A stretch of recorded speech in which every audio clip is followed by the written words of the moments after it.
Welcome to Sustainable Living. This is episode 2 on housing. I'm your host, Margie DiMonte, and today's show will feature a co-housing project in Jamaica Plain. We went on location to Jamaica Plain at 65 Cornwall Street, where the Jamaica Plain Co-Housing project was established in 2005. We met my guest, Jonas Parker, who lives there with his family.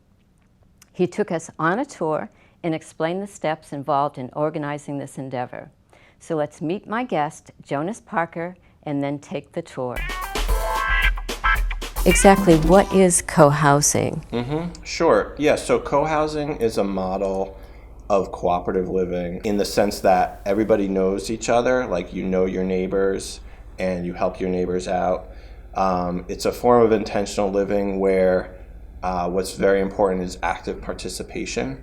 And so we are a condo like any other condo. However, we don't have a management company that runs our space, but we manage it ourselves. Another thing that's common to a lot of co-housing communities that's definitely very present here is an interest in sharing resources and having basically being green, like minimizing environmental That's footprint. wonderful. Yeah, good to know about that too. We have 30 units. Of our 30 units, 3 of the 30 fall under the affordability guidelines set out by the Boston Housing Authority. 2 of them are at the lowest income level, and then 1 is at like the next level up. And so if you talk about sort of the beginning of JP co-housing, it predates the breaking of the ground and all of that, and there's all the planning involved, of course, which is true of any real estate project, but even more so with co-housing because there's a whole community development component to it.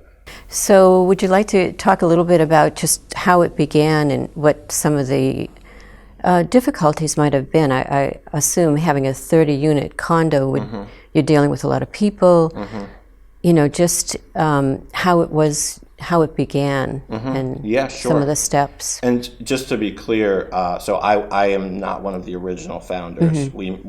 My wife and I moved here 6 years ago, so after the building was built.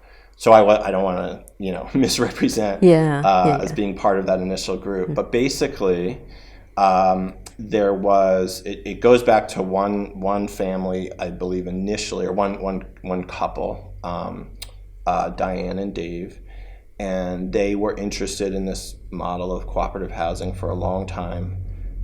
They tried to get a couple of projects going, I think 2 times, and then sort of the third time was the charm in terms of organizing people, but it was a long process.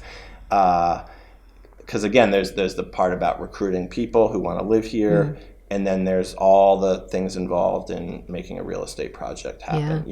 Looking for land, acquiring or controlling that land, the architectural design process, government approvals, the financing, and the construction. In terms of some of the challenges, one of the challenges that this community faced was the government approval process, getting the government zoning agency and the neighborhood to approve the development.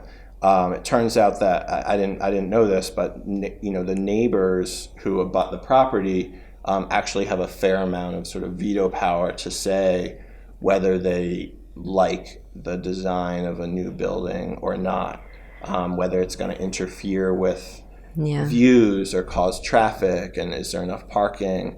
That process is a multi-meeting process, multiple meetings of give and take with neighbors. And there were some neighbors who didn't like various components of the project. It took a while to get that through. I can understand that. Another challenge was sort of keeping members over the length of the development process, because it's a long time. Over that time of sort of pre-development and then through into the construction and everything, you have to commit increasing amounts of money. I know that there were people who wanted the building built sooner, or thought that it would be at a lower price, and then the price went up a little bit, and then had to be another round of funding or financing. So that component as well was a challenge. How do you get the funding for such a project? So that's a big. I mean, that is perhaps the biggest question. No two are alike. Each one is its own thing. There's certain templates one follows, but every one involves a different plot of land, a different combination of land, of design, of construction, of materials, et cetera, et cetera. So the standard process around financing involves a couple of tiers of financing. There's the money involved in controlling the land or buying the land. That's one piece. There's the money involved in hiring the consultants, like the environmental and architectural and legal consultants who all have a role to play in the creation of the project. Those funds are paid for. They can be paid for various ways. Usually the developer puts up a lot of that money themselves, and that's a big risk for them because they can put up a bunch of money to assess whether land is feasible, to make drawings, to do marketing, and then if the project doesn't happen, then they're at a loss. In the case of co-housing, usually what happens is it's a combination of the people who want to live there start to put in their own money, and then they seek external sources of funding. The money that they pay in winds up going towards the purchase of their place. Oh, so it's not. That's good. That's really important because it becomes over time like several $1,000s. You can structure it in different ways. You can make it so that early investors, because they're taking a risk, early residents, they're investing in this idea of a place where they want to live, but it's it's not 100% that it's going to happen, right? So one way you can incentivize that is by making it so that, let's say, every $1,000 you put in counts as $2,000 towards the purchase of your place. Like you can play with that in the budget. The big amount of financing, though, the big money comes is necessary to actually do the construction, to actually do the building.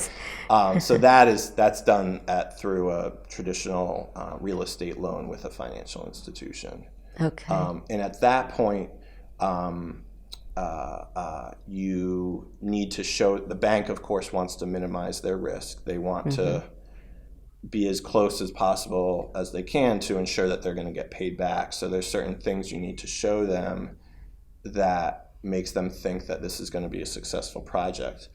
And that's one of the areas where co-housing has actually been really successful, in the sense that usually a real estate developer, like one of the big risks that a real estate developer faces is the question, is anybody going to buy these units?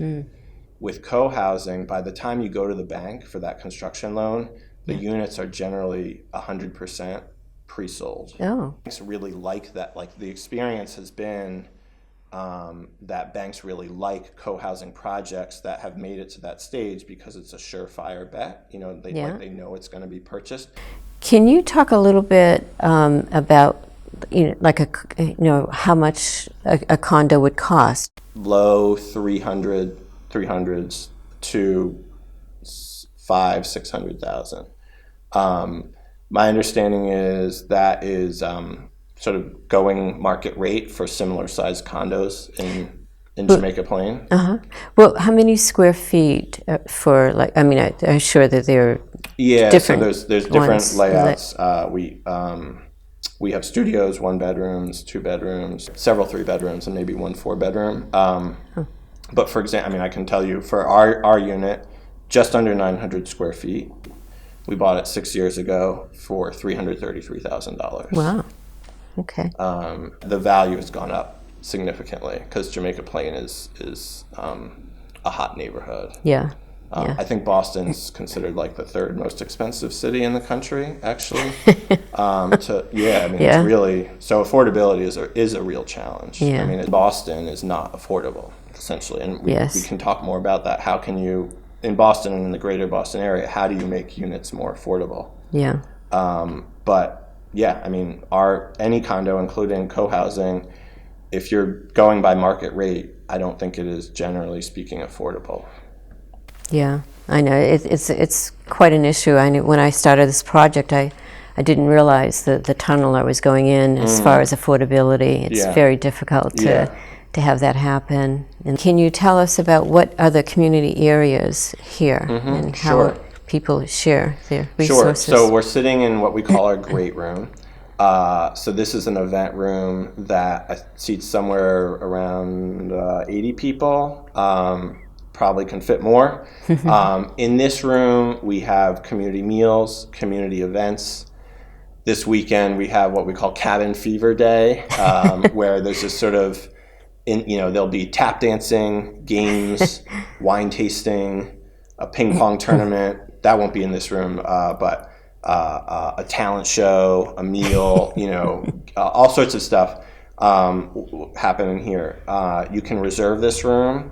And so, residents reserve this room for various, sort of private functions. We participate in JP Open Studios when, artists open up their studios throughout the neighborhood.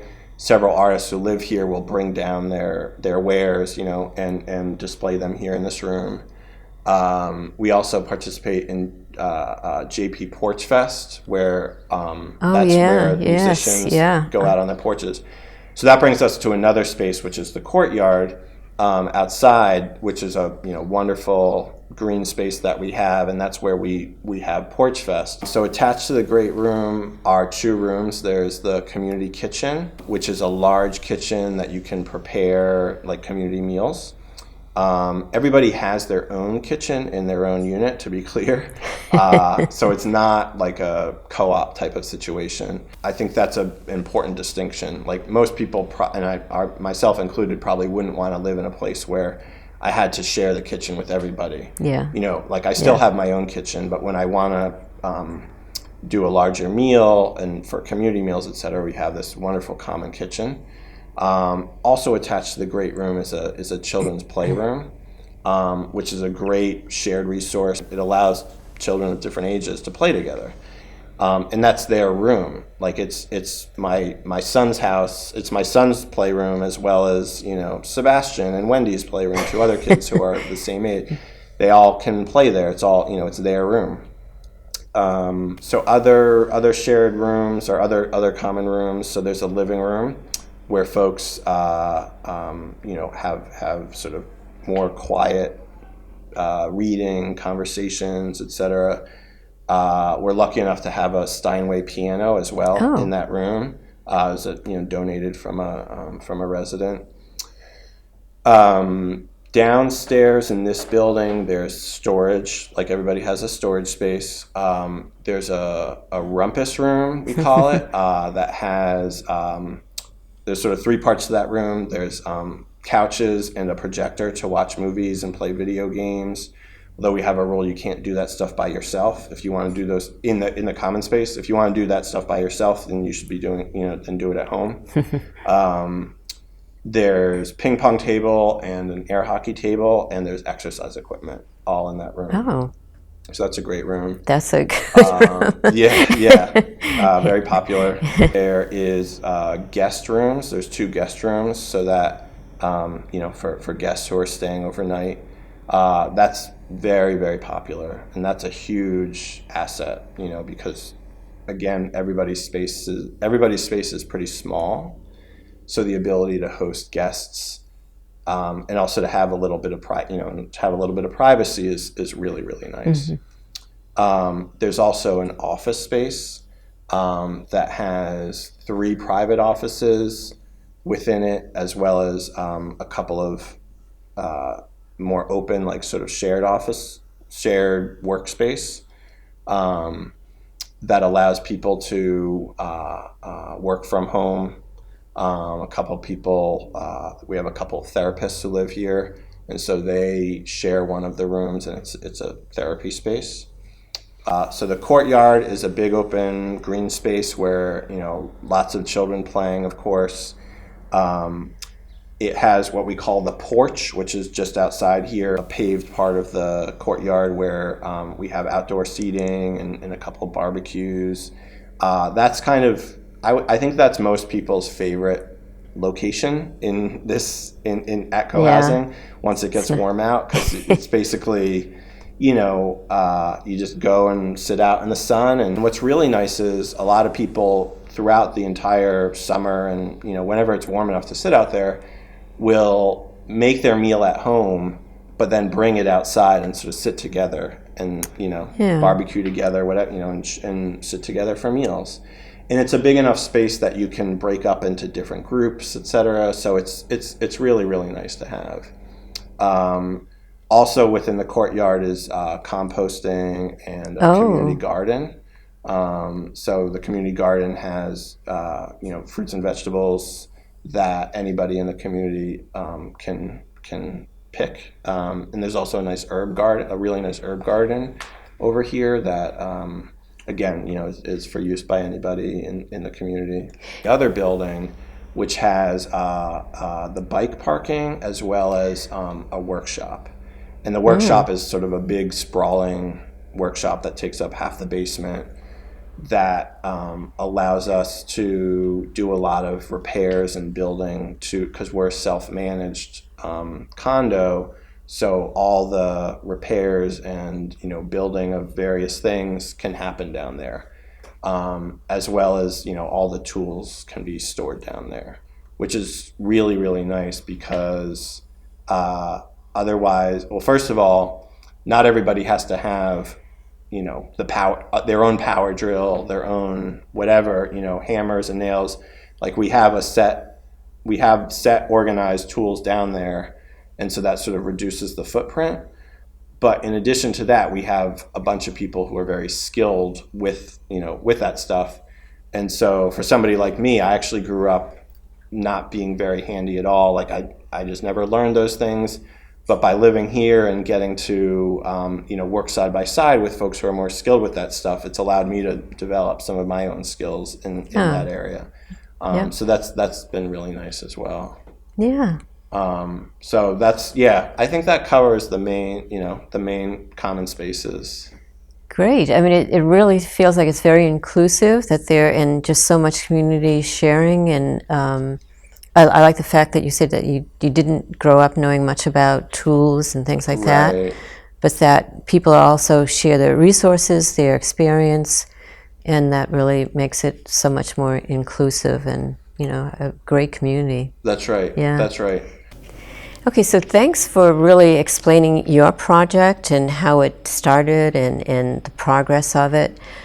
I was just wondering basically how a project such as yours could be done on a smaller scale, more affordable for people.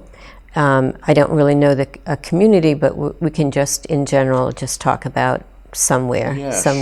Sure. Yeah. So one of the big strategies for a more affordable project would be to basically have smaller units. So there's the micro unit, micro apartment trend in cities, and tiny houses and small houses trend outside of cities.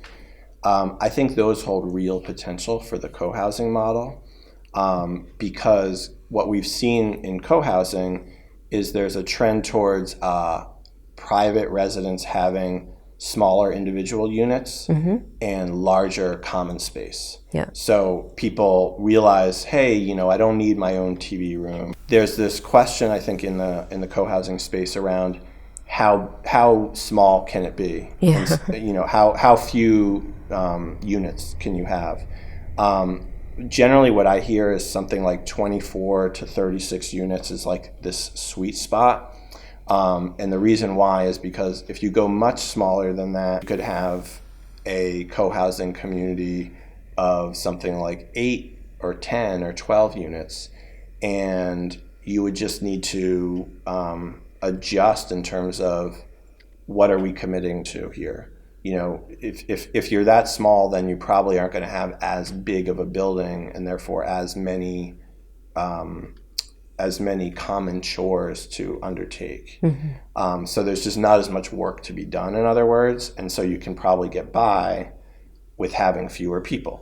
So when we're talking about this, I mean, what do you think? I mean, do you think that this could be done like with 3D printing? You know, I mean, I would think. Yeah, that kind of new technology. So